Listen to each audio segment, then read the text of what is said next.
بسم الله الرحمن الرحيم. الحمد لله رب العالمين، والصلاة والسلام على أشرف الأنبياء والمرسلين نبينا محمد وآلہ وصحبہ اجمعین، اما بعد۔ آج 20ویں شب ہے رمضان المبارک کی۔ کسی کو سن یاد ہے؟ مسلمانوں کا سال 1443، یعنی اس دوسرے عشرے کی آخری شب ہے، اور اب داخل ہو رہا ہے تیسرا اور آخری عشرہ اس رمضان کا۔ ایسی اعلیٰ راتیں اگر اللہ نے زندگی دی ہمیں تو اگلے سال پھر ملیں گی، ابھی پوری کی پوری باقی ہیں، آ رہی ہیں۔ اہل علم نے کہا کہ پورے سال میں علی الاطلاق سب سے اعلیٰ قیمتی راتیں یہ 10 ہیں جو آ رہی ہیں۔ کہتے ہیں پورے سال میں سب سے افضل راتیں رمضان کا آخری عشرہ، اور پورے رمضان میں سب سے افضل دن ذو الحجہ کا پہلا عشرہ۔ اس آخری عشرے کی جو اہمیت ہے وہ بطور خاص کس حوالے سے ہے، وہ یہ ہے کہ ایک اتنا جو ہے کہتے ہیں بادشاہ نے ایک ہیرا چھپایا ہے یہاں اس جگہ پہ، یعنی وہ ایسا قیمتی ہیرا ہے کہ اگر آپ کو وہ مل گیا، آپ نے وہ پا لیا تو آپ کے بارے نیارے ہیں۔ اچھا، اس کے رسول نے جو مہربانی فرمائی وہ یہ ہے کہ اس کو نیرو ڈاؤن کر دیا۔ امام ابن قیم کہتے ہیں واللہ لیلۃ القدر جس اعلیٰ ترین لمحے کا نام ہے، اس اعلیٰ ترین وقت کا نام ہے کہ جب عبادت اس درجے اللہ کے ہاں فضیلت پاتی ہے اور قبولیت پاتی ہے۔ تو واللہ اگر یہ مجھے کچھ بھی نہ بتایا گیا ہوتا تو میں پورا سال اس کی تلاش کرتا، پورے سال میں، کیونکہ میں لیلۃ القدر کو ہر حال میں پا لینا چاہتا ہوں کہ وہ کوئی خاص ہی وقت ہے کہ جب مالک اس حد درجے مہربان ہو گیا ہے کہ لیلۃ القدر خیر من الف شہر، لیلۃ القدر 1000 مہینے کے برابر نہیں، 1000 مہینے پر برتری رکھتی ہے، 1000 مہینے سے بہتر ہے۔ کیلکولیٹ کرنے والوں نے کہا کہ 83 سال 4 مہینے بنتے ہیں، 83 سال 4 مہینے۔ امام مالک کہتے ہیں کہ مجھے ایسے لوگوں سے جن کے علم پر مجھے اعتماد ہے، ان سے یہ بات ملی کہ رسول اللہ صلی اللہ علیہ وسلم کو پہلی امتوں کی عمریں دکھائی گئیں کہ کتنی کتنی عمریں ان کو ملتی رہی تھی، 1000 سال جو ہے وہ آدمی کی اوسط عمر رہی ہے اس جہان کے اندر۔ پھر رسول اللہ صلی اللہ علیہ وسلم کو آپ کی امت کی عمریں دکھائی گئیں، تو اس کو رسول نبی صلی اللہ علیہ وسلم نے بہت ہی کم جانا، تو فرمایا کہ تب اللہ رب العزت نے نبی صلی اللہ علیہ وسلم کو لیلۃ القدر عطا فرمائی کہ جس میں آپ جو عبادت کرتے ہیں وہ ان لوگوں کی، تو آپ تصور کریں کہ ہر سال آپ لیلۃ القدر کی عبادت کریں تو نوح کی عمر کو، نوح کی علیہ السلام کی قوم کی عمر کو آپ جا لیتے ہیں۔ اتنی دیر انہوں نے دم مار کر زمین پر اللہ کی عبادت کی، اللہ کا نام لیا، اللہ کی پرستش کی۔ اور یہ جو 83 سال سے اوپر کا وقت ہے، یہ مطلب یوں ہے کہ وہ پورا وقت آپ نے عبادتیں کی۔ اگر 83 سال فرض کریں آپ کو عمر ملی ہے تو وہ تھوڑا ہے کہ اس میں آپ نے کھانا بھی تھا، اس میں پینا بھی تھا، اس میں آپ نے سونا بھی تھا، اس میں آپ نے کوئی بزنس بھی کرنا تھا، کام کاج بھی کرنا تھا، تو کتنا وقت بچتا ہے اس میں سے۔ تو ایک آدمی 83 سال مسلسل مسئلے پہ بیٹھا ہے، تصور کریں 83 سال مسلسل تسبیحات کرتا ہے۔ اچھا، آگے بڑھنے سے پہلے ایک چیز جو ہے نا وہ آپ کے لیے توجہ کے لیے ذکر کر دیں۔ لیلۃ القدر رات، شب ہمارے اسلامی اس میں حساب میں جس وقت سورج غروب ہوتا ہے اس وقت سے شروع ہوتی ہے۔ اچھا، ہمارے خیال میں لیلۃ القدر جو ہے نا رات کو تراویح کے خاصی دیر بعد شروع ہوتی ہے۔ یہ مطلب لیلۃ القدر کا ایک بہت بڑا حصہ تو بھائی آپ نے کھو دیا۔ اس میں تو آپ یوں سمجھیں کہ لیلۃ القدر کا 1 منٹ اور عام دنوں کا کوئی سال 2 سال ایک برابر، 1 منٹ ضائع کیا 1 سال آپ کا ضائع گیا. اس کا تو مطلب پھر یہ ہے کہ مغرب کے ساتھ ہی آپ عبادت کے اندر مشغول ہو جائیں. ٹھیک ہے، آپ کو ظاہر ہے روزہ کھولا ہے، کچھ کھانا ہے، افطاری کرنی ہے، پینا ہے، بس ٹھیک ہے جو بھی ہے واجب سے ہوا. اس کے بعد جھٹ سے آپ جتنا زیادہ آپ توجہ اللہ رب العزت کی طرف کر سکتے ہیں بصورت تسبیح، بصورت استغفار، تو آپ وہ کر لیجئے. تو اس رات کو آپ نا تھوڑا نہ کیجیے گا کہ آپ نے تراویح کے بعد سوچنا ہے کہ اچھا آج رات جاگنے کی رات ہے یا لیلۃ القدر ہے. تو ہم یہ کہہ رہے تھے کہ یہ جو آخری عشرہ ہے رمضان کا، اس کی خاص جو فضیلت اور اہمیت ہوئی ہے وہ لیلۃ القدر کی وجہ سے کہ ان کے اندر بادشاہ نے وہ ہیرا چھپایا ہے جس کو آپ نے، اور لیکن مہربانی اتنی کی ہے کہ بجائے اس کو جا ڈھونڈ اور پورا سال آپ ڈھونڈتے رہے تو آپ کو کہہ دیا کہ ان 10 راتوں کے اندر ڈھونڈ لو، بلکہ اس سے زیادہ مہربانی فرما دی. ایک بات حدیث میں یہ بھی فرمایا کہ تحروها فی العشر الاواخر من رمضان، اس کو آپ رمضان کی آخری 10 راتوں میں ڈھونڈو. لیکن پھر کسی جگہ پر ہوئے کہ تحروها فی الوتر من العشر الاواخر، عشر اواخر کے طاق راتوں میں ڈھونڈو. تو 10 سے 5 ہوگی تو 5 نیرو ڈاؤن جو ہے وہ کر دیا ہے. اچھا، اس سے 5 سے بڑھ کر جو نیرو ڈاؤن کرنے پر بھی بعض روایات ملتی ضرور ہیں. کئی سارے صحابہ نے بڑا زور دے کے کہا. ایک صحابی نے قسم کھا کے کہا کہ میں تمہیں قسم کھا کے کہہ سکتا ہوں کہ یہ 27ویں شب ہے. اچھا، لیکن اسی کے مقابلے پر ایک صحابی نے بڑے پرجزم انداز میں کہا کہ 25ویں رات ہے، ایک نے کہا کہ یہ 23ویں رات ہے. اہل علم نے کہا کہ وہ سارے صحابہ اپنی اپنی جگہ پر، اور انہوں نے وہ جو ہے نا وہ یہ بھی بتایا کہ میں نے کس چیز سے یہ بھانپا کہ یہ رات ہے. نبی صلی اللہ علیہ وسلم کے ساتھ گزرے ہوئے وقت سے، نبی صلی اللہ علیہ وسلم کی بعض باتوں سے کہنے لگا کہ مجھے پورا اندازہ ہے کہ یہ وہ رات ہے. اچھا، لیکن یہ کہ اس میں صحابہ ہی کے ایک سے زیادہ بیان جو ہے نا وہ ہو گئے. اس کے توجیہ میں اہل علم یہ کہتے ہیں کہ اس کی ایک موٹی وجہ ہے، اور وہ یہ ہے کہ لیلۃ القدر روٹیٹ کرتی ہے. روٹیٹ کرنے کا مطلب کیا ہے کہ یہ ہو سکتا ہے کہ ایک رات یہ 27ویں ہو، ایک سال یہ 27ویں ہو، دوسرے سال یہ 23ویں ہو، اس سے اگلے سال یہ 25ویں ہو. تو یہ روٹیٹ کرتی ہے. یہ اجماعی مسئلہ نہیں ہے، لیکن بہت بڑے علماء کی تعداد کا یہی قول ہے، اور نبی صلی اللہ علیہ وسلم سے جس طرح کی ساری روایات ہیں وہ ان کو اسی انداز میں پھر وہ ایک دوسرے کے ساتھ ایڈجسٹ کرتے ہیں. یہ لیلۃ القدر تو ہم نے کہا کہ آخری عشرے کی فضیلت لیلۃ القدر کی وجہ سے ہے. لیلۃ القدر میں کیا کمال ہے، اس کی خاص کیوں فضیلت ہے، اس کا قرآن مجید نے جو ہے نا وہ 2 مقامات پر بتایا. ایک تو جو سورۃ القدر آپ پڑھتے ہیں، اِنَّا أَنزَلْنَاهُ فِي لَيْلَةِ الْقَدْرِ وَمَا أَدْرَاكَ مَا لَيْلَةُ الْقَدْرِ لَيْلَةُ الْقَدْرِ خَيْرٌ مِنَ أَلْفِ شَهْرٍ تَنَزَّلُ الْمَلَائِكَةُ وَالرُّوحُ فِيهَا بِإِذْنِ رَبِّهِم مِّن كُلِّ أَمْرٍ. اچھا، دوسرا جو ہے وہ سورۃ دخان میں بتایا کہ اِنَّا أَنزَلْنَاهُ فِي لَيْلَةٍ مُبَارَكَةٍ إِنَّا كُنَّا مُنذِرِينَ فِيهَا يُفْرَقُ كُلُّ أَمْرٍ حَكِيمٍ. اس میں ہم نے قرآن مجید اتارا تھا. اچھا، جہاں رمضان اگر آپ کو یاد ہو، شروع رمضان میں جو بالعموم آیات آپ کو سنائی جاتی ہیں قرآن مجید سے، تو رمضان سے متعلق، روزے سے متعلق پورا ایک رکوع ہے سورۃ البقرہ کا. اچھا، اس میں آپ کو بتایا ہے شہر رمضان الذی انزل فیہ القرآن. یہ جو رمضان کا مہینہ ہے اس کو یہ تمام تر اعزاز ملا ہے اس لیے کہ اس کے اندر قرآن اتارا گیا. تو جس مہینے میں قرآن اتارا گیا اس مہینے کو یہ حیثیت حاصل ہوگی. پھر اس مہینے میں سے جس رات یہ قرآن مجید اتارا گیا اس وہ لیلۃ القدر ہے، تو اس کو یہ حیثیت حاصل ہوگی. تو اس کا مطلب یہ ہوا کہ جو بیچ کی چیز ہے وہ قرآن ہے.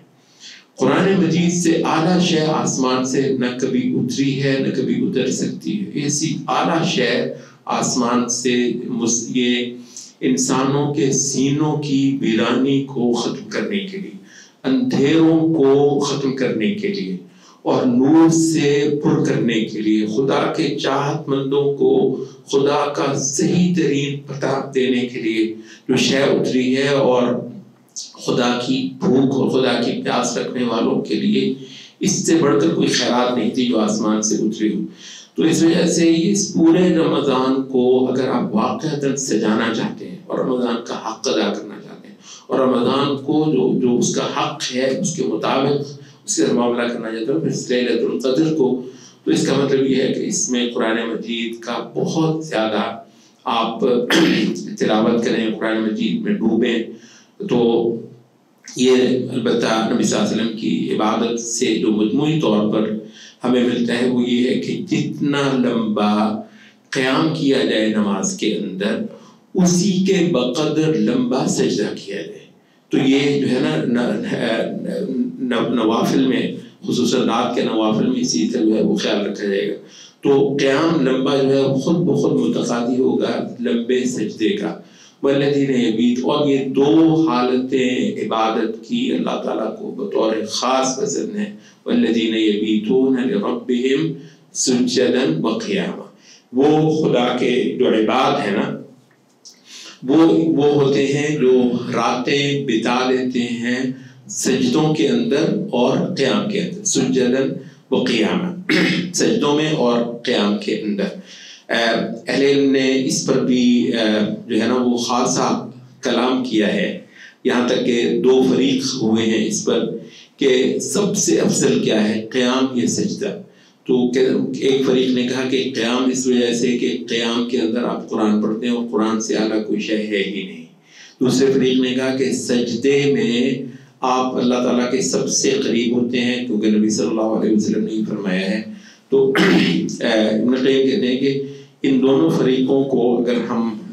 مطلب اکٹھا کریں تو ہم یہ کہیں گے کہ بلحاظ حالت سجدہ اللہ کو سب سے زیادہ پیارا ہے، اور بلحاظ مضمون قیام اللہ کو سب سے پیارا ہے. بلحاظ حالت کا مطلب یہ ہے کہ آپ اتنا بچ جاتے ہیں اور جھک جاتے ہیں اور اللہ کے آگے بالکل اپنے آپ کو گرا دیتے ہیں، تو وہ سجدہ ہے. اور البتہ بلحاظ مضمون کا مطلب ہے کہ اس کے اندر کیونکہ قرآن پڑھا جاتا ہے.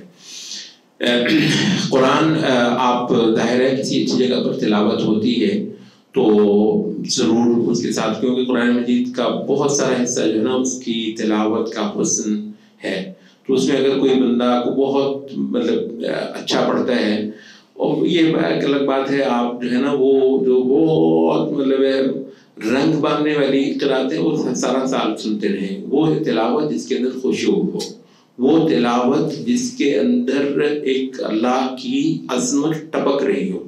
امام احمد کو بہت ناپسند تھا، وہ کہتے ہیں کہ جو لوگ جو ہے نا وہ طرزیں لگا لگا کے قرآن مجید کو کہتے ہیں کہ سادہ پڑھ لو لیکن اس کے اندر خشیت ہو اس کے. تو جب ہم کہتے ہیں نا کہ کسی اچھی آواز کو جا کر اس کے ساتھ اگر آپ کو موقع ملتا ہے تو ضرور کریں، لیکن اچھی سے بھی ہم نے مراد بتا دی کہ وہ جس کے اندر آپ کو خشیت ملتی ہو. اور قرآن مجید پڑھتے ہوئے خشیت طاری کرنا یہ بھی نبی صلی اللہ علیہ وسلم کی تعلیم ہے. مطلب آپ بتائیے کہ ریا سے بچنا چاہیے، اور ریا قرآن مجید پڑھنے کے دوران ریا سے بھی نبی صلی اللہ علیہ وسلم نے بطور خاص بہت زیادہ ڈرایا اور خبردار کیا ہے. تو یہ درست ہے کہ آپ اگر کسی جگہ جماعت ہوتی ہے تو اس کے ساتھ مل کر آپ کریں. بہت ساری مساجد میں رات کی تراویح کے ساتھ اضافی طور پر آخری اشرے میں آخر شب کا قیام لمبا جو ہے وہ میسر ہوتا ہے، تو وہاں پر کر لیا جائے. لیکن میں یہ ضرور کہوں گا کہ کچھ رکعتیں بالکل کوئی حرج کی بات نہیں ہے کہ کچھ رکعتیں آپ مطلب ایسی کر لیں کہ جو صرف آپ ہوں اور آپ کا پروردگار ہو کسی اندھیرے گوشے میں بیٹھ کر. وہ جو ہے نا یہ جو نبی صلی اللہ علیہ وسلم کی نماز کئی سارے صحابہ نے نوٹ کروائی ہے کہ آپ نے رات کی نماز پڑھی تو پڑھ رہے تھے اور پڑھنے کے دوران کہیں پر عذاب کی آیت آئی تو رک گئے اور وہاں شروع ہو گئے اللہ رب العزت کے عذاب سے اور اس کی پکڑ سے اللہ کی پناہ مانگنے. اچھا کسی جگہ پر رحمت کا کوئی ذکر آیا تو وہاں رک کر اللہ تعالیٰ سے اس کی رحمت کا سوال کرنے لگے. اچھا اب دیکھیں یہ جو چیز ہے قرآن میں سے لطف لینا ہے نا، تو ٹھیک ہے کچھ حصہ تو آپ نے جیسے میں نے کہا کسی اچھی آواز نواز ہو رہی ہے جماعت سے آپ نے کر لیا، لیکن یہ نا یہ بہت زیادہ یہ پرسنل ہی ہوتا ہے. اچھا بات یہ ہے کہ قرآن مجید پڑھتے ہوئے کہ بعض اوقات کسی آیت پر آپ کا جو ہے نا توجہ اس طرح کی ہوتی ہے بعض اوقات نہیں ہوتی ہے، اچھا اس آیت پر نہیں ہوتی، اگلی آیت پر ہو جائے گی، اس پر نہیں ہوتی، اس پر آتی ہے۔ جہاں آپ کا دل ساتھ دے اور آپ کا دل بولے کہ یہاں رک جا، ٹھہر جا اور خدا سے مانگ کچھ، تو وہاں آپ تلاوت کو کچھ دیر کے لیے روک کر آپ مناجاتیں شروع کر لیتے ہیں، اللہ تعالیٰ سے آپ وہاں پر دعائیں کرتے ہیں، ٹھیک ہے، اللہ تعالیٰ کی منتیں سماجتیں تک کرتے ہیں، کھڑے نماز کی حالت میں منتیں سماجتیں اللہ تعالیٰ کی وہاں پر آپ کرتے ہیں۔ اچھا یہ جو چیز ہے یہ آپ کو اندازہ ہوگا کہ یہ چیز تو آپ کی اپنی ذاتی نماز میں ہی ہو سکتی ہے، عام طور پر یہ مشکل ہے کہ قاری کے پیچھے آپ جو ہے نا وہ یہ چیز کر لیں۔ تو میں یہ کہتا ہوں ایک بیلنس رکھیں کہ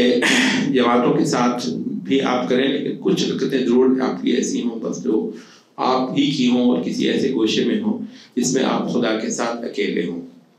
اچھا اس آخری عشرے میں ایک جو چیز ساتھ شامل ہوتی ہے اور بلکہ اس کی بھی وجہ یہی ہے، بلکہ ایک حدیث میں تو اس کی صراحت بھی آتی ہے کہ نبی صلی اللہ علیہ وسلم نے فرمایا کہ میں نے اعتکاف جو ہے رمضان کی پہلی 10 راتوں میں کیا تھا، پھر مجھے ہدایت ہوئی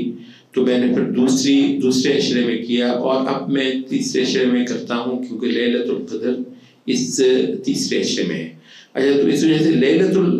اہل علم نے کہا کہ لیلۃ القدر ہی کو بہت اعلیٰ طریقے سے پانے کے لیے نبی صلی اللہ علیہ وسلم مسجد میں جا بیٹھتے تھے۔ تو مسجد میں جا بیٹھنا اور ڈیرے لگانا یہ جو اعتکاف کی پوری ایک عبادت ہے،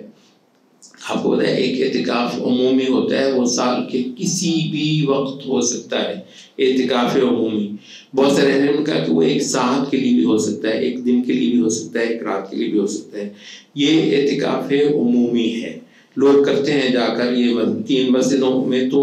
سفر کر کے جا کے تو اعتکاف کرنا جتنی بھی دیر کے لیے اللہ نے آپ کے لیے ممکن رکھا ہو، مسجد حرام مکہ، مسجد نبوی مدینہ اور مسجد اقصی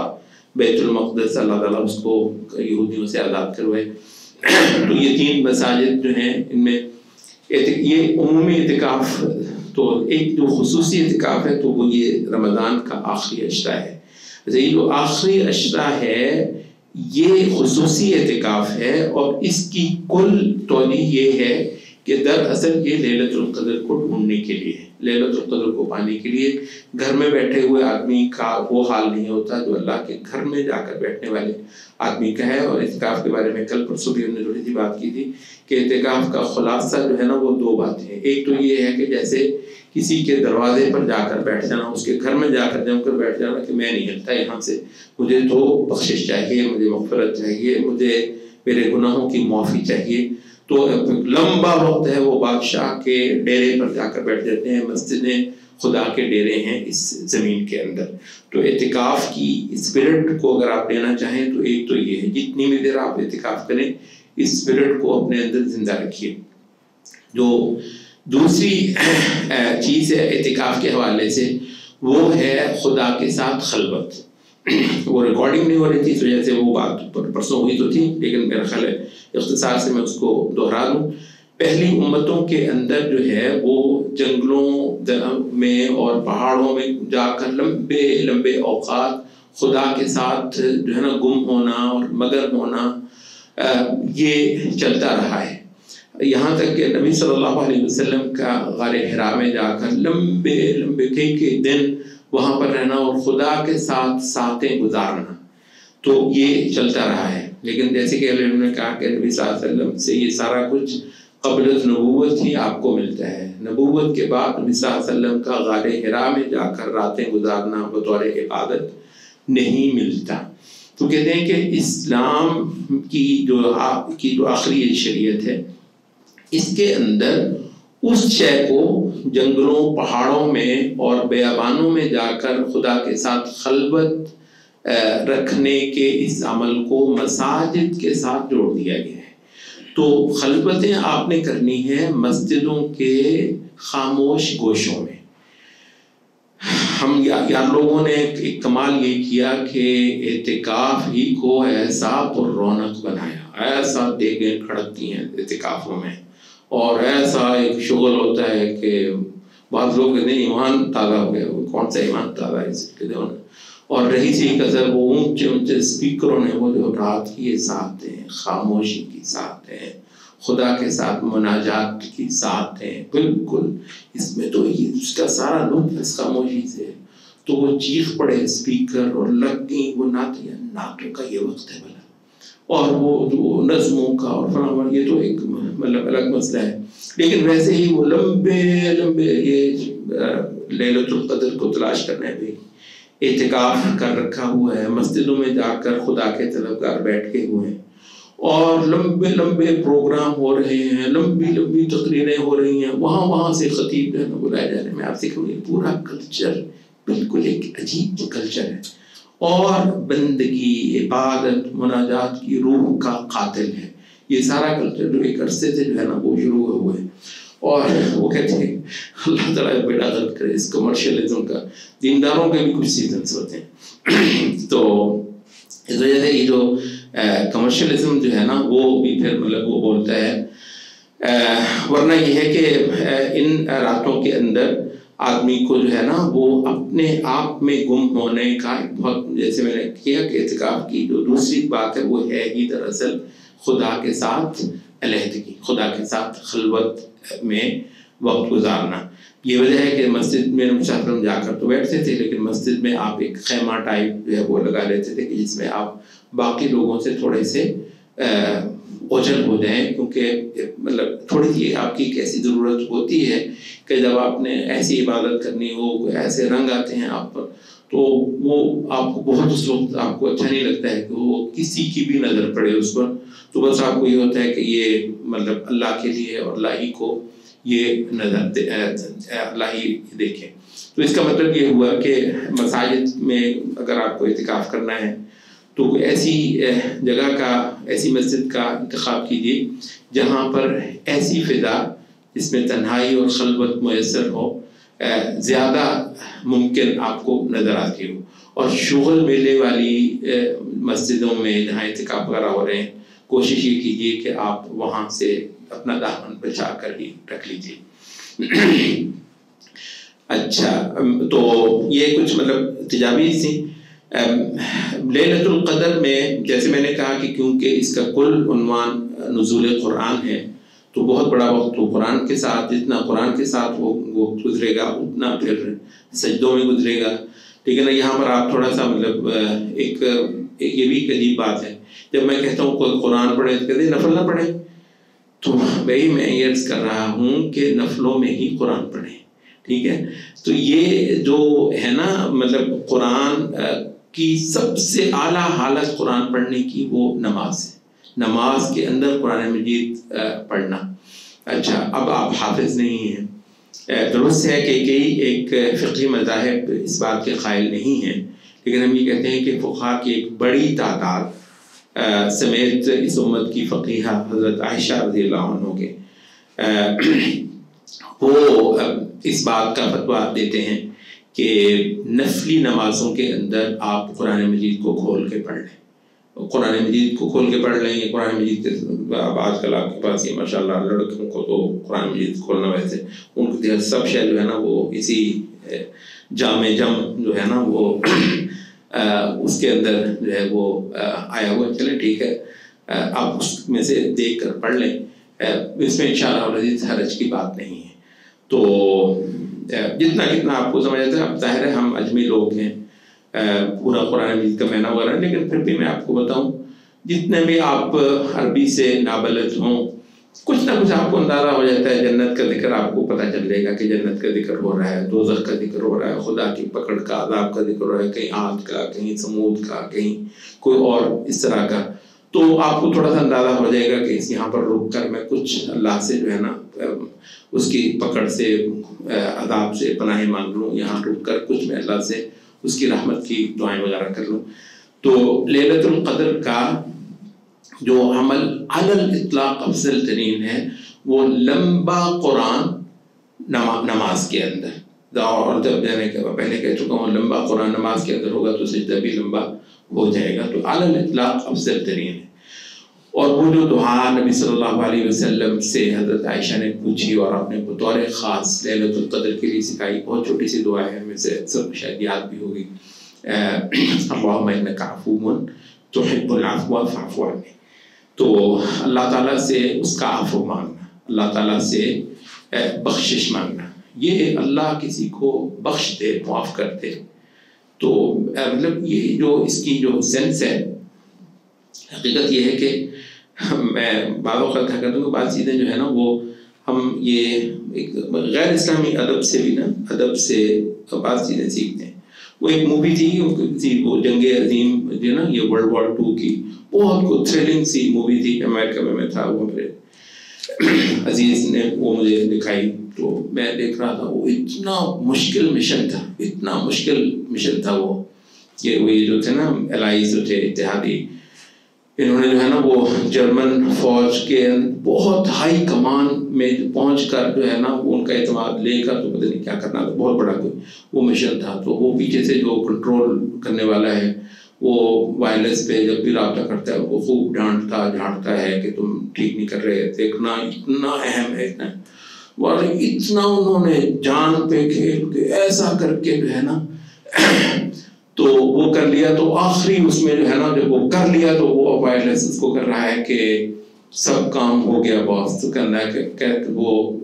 all sins forgiven. وہ واللہ اس کا وہ جملہ مطلب مجھے کاٹ گیا.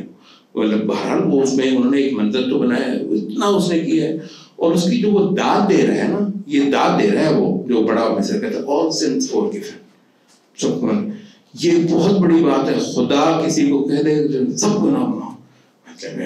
خدا کو ویسے تو انسان بہت اچھا لگتا ہے. اس کے اوپر یہ جو گند غلاظت ہے، جیسے مطلب بچہ آپ کو اچھا تو بہت لگتا ہے، لیکن یہ کہ اگر وہ اس پر مطلب گند غلاظت لگی ہوئی ہے تو آپ کو اٹھانا اچھا نہیں لگتا. تو یہ گناہ جو ہے اگر وہ اتر جائیں تو آپ وقتی تو کچھ بچتا ہی نہیں. تو اللہ تعالیٰ سے اس کی جو ہے نا وہ بخشش مانگنا. اس بخشش میں سب کچھ ہے، اس بخشش میں جنت بھی، اللہ کے ہاں باریابی بھی، خدا کے ہاں سب مرادوں کا پورا ہونا اس ایک بات کے اندر ہے کہ میں نے تجھ کو بخش دیا. تو وہ کہتا ہے کہ کیونکہ اصل گھاٹی ہے میرا بخشش ہو جائے، باقی کچھ باقی نہیں. خدا سے اہم وہی چیز. اور اس کے اندر جو ہے وہ بہت بڑی ایک تواضع بھی ہے، تواضع بھی ہے. اللہ مجھے وہ دے دے، وہ ٹھیک ہے مانگنے کو تو آپ مانگ لیتے ہیں، لیکن آپ اتنا نیچا چلا جاتے ہیں خدا کے آگے کہ خدا بس مجھ کو تو بخش دے، تو معاف کر دے. تو اس کے اندر نا بہت زیادہ ایک اظہار ذلت بھی ہے، خدا سے گڑا کر رو کر یہ کہنا کہ خدا تو مجھ کو معاف کر دے، میری بخشش کر دے. تو یہ وجہ ہے کہ بہت کمال دعا نبی صلی اللہ علیہ وسلم نے مختصر سے کہا ہے اللہم انک عفو تحب العفو فاعف عنی. لیکن جو ابھی جو میں بات کر رہا تھا وہ کیا ہے کہ مطلب وہ جب ہم کہتے ہیں کہ بھی اس رات کا بہت اعلیٰ عمل جو ہے قرآن پڑھنا ہے تو وہ پوچھتے ہیں جی نوافل نہ پڑھیں. تو میں نے اس کا جواب دیا وہ یہ کہ بھائی نوافل ہی کے اندر قرآن پڑھیں، اس سے نوافل سب سے اعلیٰ ہو جاتے ہیں، اور قرآن کا پڑھنا بھی زیادہ. آپ نے جو بیٹھ کے قرآن مجید پڑھنا ہے اس سے زیادہ چاہیے کہ مسئلے پہ کھڑے ہو کے قرآن مجید پڑھیں قیام کی حالت میں. اب دوسرا یہ ہے کہ اچھا یہ جو حضرت عائشہ والی دعا ہے یہ آپ یہ دعا نہیں کرنی چاہیے رات کو. آپ نے کہا کہ یہ نماز پڑھیں. میں کہتا ہوں سجدے سب سے اعلیٰ جگہ ہے دعا کے لیے، قیام سب سے اعلیٰ جگہ ہے قرآن پڑھنے کے لیے. اور یہ جو حضرت عائشہ والی دعا ہے یہ دوسری جتنی بھی دعائیں ہیں ان کی سب سے اچھی جگہ سجدہ ہے. تو اس دعا کو بھی آپ نمازی میں، تو نمازی میں سب کچھ نمٹا دیں، نمازی میں رات بتا دیں. بھائی والذین یبیتون لربہم سجدا وقیاما، وہ لوگ جو راتیں گزار دیتے ہیں سجدوں اور قیام کے اندر. کچھ اور تو بتائے اس میں. تو اس وجہ سے یہ آپ کی جملہ مناجاتیں، دعائیں، درخواستیں، جو کچھ خدا کے آپ نے کرنا ہے اس کو کوشش یہ کیجیے کہ اس کو زیادہ سے زیادہ نماز ہی میں ڈال دیں. اس کا جو قرآن کا حصہ ہے وہ قیام میں، اور اس کا جو مناجات اور دعا والا حصہ ہے، اور حتیٰ کہ تسبیح لمبی تسبیح کرتے چلے جائیے. سبحان اللہ وبحمدہ، سبحان اللہ العظیم، سبحان اللہ وبحمدہ، عدد خلقہ ورضا نفسہ وزنة عرشہ ومداد کلماتہ. تو یہ اس سے متعلق جتنی حمد ہے، تسبیح ہے، آپ سجدے میں کرتے چلیے. تو سجدے میں تسبیح ہی تو سکھائیے، سجدے کے اندر تسبیح ہی تو سکھائیے، اور رکوع کے اندر بھی آپ کیجیے. تو اس لحاظ سے یہ ہے کہ یہ اس رات کے جو جملہ فضیلت والے اعمال ہیں وہ تقریباً سب کے سب نماز کے اندر سے مٹ جاتے ہیں. تو نماز کو اپنی کو ایسی بنائیے کہ جس میں آپ جو ہے نا وہ زیادہ سے زیادہ عبادت کے اعمال اور اشغال انجام دے لیں۔ تو نبی صلی اللہ علیہ وسلم کی ایک حدیث یہ بھی حضرت عائشہ بیان فرما رہی ہیں کہ کان اذا دخل العشر الاواخر شد مئزرہ واحیا لیلہ وشد مئزرہ وایقظ اہلہ، کہ جب آخری 10 راتیں آ جاتی ہیں تو ایک تو نبی صلی اللہ علیہ وسلم کمر کس لیتے، شد مئزرہ اس کا لفظی ترجمہ ہے مئزر جو ہے نا یہ نالے کو کہتے ہیں، یہ جو ہے نا نالا یا بیلٹ جو آپ باندھتے ہیں، تو اس کو بھی اہل علم نے کہا کہ اس کے 2 مطلب ہو سکتے ہیں۔ تو شد مئزرہ کا مطلب ہے کہ خاوند بیوی والا جو مطلب تعلق ہوتا ہے اس آخری رشتے میں نبی صلی اللہ علیہ وسلم اس کو موقوف کر دیتے تھے، تاکہ آپ زیادہ ویسے ہی اعتکاف کرتے تھے نبی صلی اللہ علیہ وسلم تو آخری سالوں میں، پہلے آخری اس کا نہیں بھی کرتے تھے۔ اور دوسرا یہ کہا کہ یہ ایک کنایا ہے ہمت باندھنے کے لیے بولتے ہیں کہ شد مئزرہ، اور ہم اس کو ہی ترجمہ زیادہ کرتے ہیں کہ شد مئزرہ کمر کس لیتے تھے، وَأَيْقَظَ أَهْلَهُ اور اپنے گھر والوں کو بھی جگاتے تھے، اپنے گھر والوں کو احیا لیلہ اور پوری رات جاگتے تھے، پوری رات جو ہے عبادت میں جاگتے تھے۔ البتہ یہاں پہ کسی علم نے کہا کہ نبی صلی اللہ علیہ وسلم اور صحابہ تو یہ کرتے تھے، آپ بھی کوشش کر لیں کہ، لیکن یہ کہ بعض لوگوں کا یہ ہوتا ہے کہ پوری رات ان کے لیے جاگنا ممکن نہیں ہوتا، تو کوئی اتنی سی آنکھ لگا لینا تھوڑی سی کہ جس سے بندہ تھوڑی سی اپنی چستی وغیرہ بحال کر لے، تو کوئی ایسی حرج کی بات نہیں، لیکن بس اتنا ہے کہ جو اس رات آپ کے ہاتھ سے جا رہا ہے وہ بہت بڑا گھاٹا ہے، اس کا ایک بھی لمحہ جو ہے نا وہ نہ گپوں میں لگائیں زیادہ، نہ روٹی پہ نہ افطاریوں پہ، اور ویسے کوشش میری مشورہ ہوگا کوشش یہ کریں کہ ان آخری راتوں میں نا یہ جو ہے نا وہ افطاریاں کرنا، مطلب وہ افطاری میں آپ کے آنے جانے میں ٹائم لگ رہا ہے، کچھ اور ہو رہا ہے۔ اور یہاں ایک چھوٹی سی بات اپنی یہ عورتوں پر بھی ہم خاصی جاتی ہیں، آپ کو پتہ ہے افطاری آپ تو بڑے مزے کا یار میرے والے افطاری کر، آپ کو پتہ ہے کہ آپ کے گھر کی عورتوں کا کیا حشر ہونا ہے اس میں، اگر انہوں نے تو عبادت نہیں کرنی نا، وہ آپ ہی ہوتے ہیں دنیا میں، وہ تو بیچاری کہاں ہوتی ہیں۔ تو اس وجہ سے یہ ہے کہ یہ افطاریوں کا بہت زیادہ جو ہے، یا تو اتنی سادہ کریں کہ ٹھیک ہے وہ 2 کھجوریں پڑی ہیں، مطلب ٹھیک ہے پانی پڑا ہے، شربت گھول لیا آپ نے پلا دیا، لیکن اس سے تو آپ کو ہوتا ہے آپ کا موڈ خراب ہو جاتا ہے یار یہ کیا کیا، تو زیادہ بات کر لو افطاریوں وغیرہ سے، دیگیں کھڑکانے سے اور اس طرح کی بہت ساری چیزوں سے، مطلب آپ بچ کر ہی رہیں، اپنے آپ کو بچا کر ہی رکھیں، ٹو دا پوائنٹ رہیں، مقصد کے ساتھ رہیں، گپ شپ لمبی چوڑی جو ہے اس میں بالکل نہیں ہے، ضرورت کی بہت ضروری بات کریں، اور نہ کہیں یہ راتیں میری نہ باتوں کے لیے ہیں، نہ گپ شپ کے لیے، نہ کسی اور زندگی پڑی ہے اللہ نے کر رکھی ہے، تو سارا کچھ جو ہے نا وہ ہوتا رہے گا۔ اچھا، ایک تو جو ہے حضرت عائشہ رضی اللہ عنہ کی یہ حدیث ہے، اور دوسری کی حدیث ہے کہ کان یجتہد فی العشر الاواخر ما لا یجتہد فی غیرها، کہ نبی صلی اللہ علیہ وسلم اس آخری عشرے میں یا ان آخری 10 راتوں میں عبادت کے اندر وہ محنت کرتے تھے جو اس کے ماں سوا وقت میں نہیں کرتے تھے۔ یہ بہت بڑی بات، یعنی آپ عام دنوں میں نبی صلی اللہ علیہ وسلم کی عبادت کو دیکھیں، پتہ نہیں کیا ہوتا ہوگا پھر، جو حضرت عائشہ کہہ رہی ہیں کہ وہ اس کو عام پورے سال میں وہ نہیں تھا، حتیٰ کہ رمضان کے دوسرے حصے میں وہ بات نہیں تھی جو اس آخری عشرے کے اندر تھی۔ تو انشاءاللہ یہ پورے کا پورا یہ عشرہ آ رہا ہے، ابھی تو باقی ہے، کل سے انشاءاللہ شروع ہونا ہے، تو اللہ تعالیٰ سے دعا ہے کہ وہ ہمیں اس سے زیادہ اپنا حصہ لینے کی توفیق دے، اور وہ احوال عبادت کے اور خشیت کے ہمیں عطا فرمائے جو اللہ اپنے خاص پیاروں کو اور اپنے مقربین کو دیتا ہے، تو اللہ ہمیں وہ لمحات اور وہ کیفیات بھی عطا فرمائے، اور اللہ تعالیٰ ان کو ہم سے قبول بھی کر لے، اور اللہ رب العزت اس میں جو ہے نا وہ مسلمانوں کی دعاؤں کو بھی پذیرائی دے۔ ان دعاؤں میں ظاہر آپ اپنے لیے دعائیں مانگیں گے، اپنے بچوں کے لیے، اپنے مطلب باقی اس کے لیے، یعنی امت کو نہ بھولیے گا۔ یہ ایک عجیب ہو گئی ہے کہ دعا تک میں امت کا حصہ ہم نہیں رکھنے کے روادار ہوتے، تو یہ اور وہ جو ہے نا دعا تو خدمت ٹی وی دنوں کے لیے ملک کے لیے دعا کی، ملک بھی امت کا حصہ ہے، اس حوالے سے دعا کر لیں، ورنہ ہم اس سے بڑے ہوتے ہیں، ہم مسلمان ملک سے بڑا ہوتا ہے، مسلمان بہت بڑا ہے، پوری زمین کا مالک ہے، پوری زمین اس کے نام لکھی گئی ہے، ٹھیک ہے۔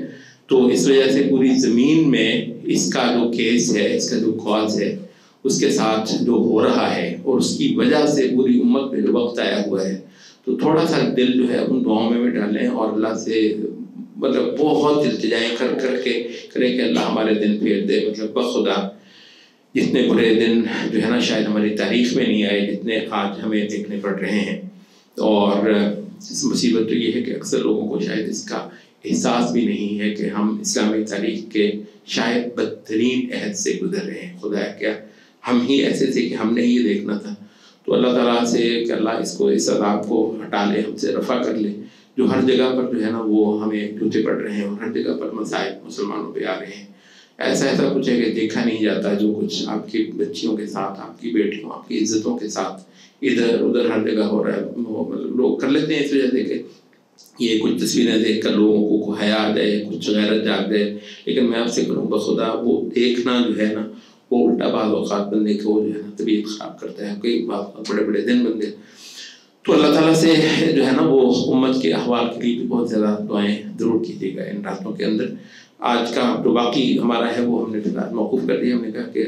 شب قدر ہم انشاءاللہ آخری اشتہار ہے تو اس کے لیے نفوس کو کچھ تھوڑا سا تیار کر دیا جائے. تو آج کی ساری مجلس جو ہے وہ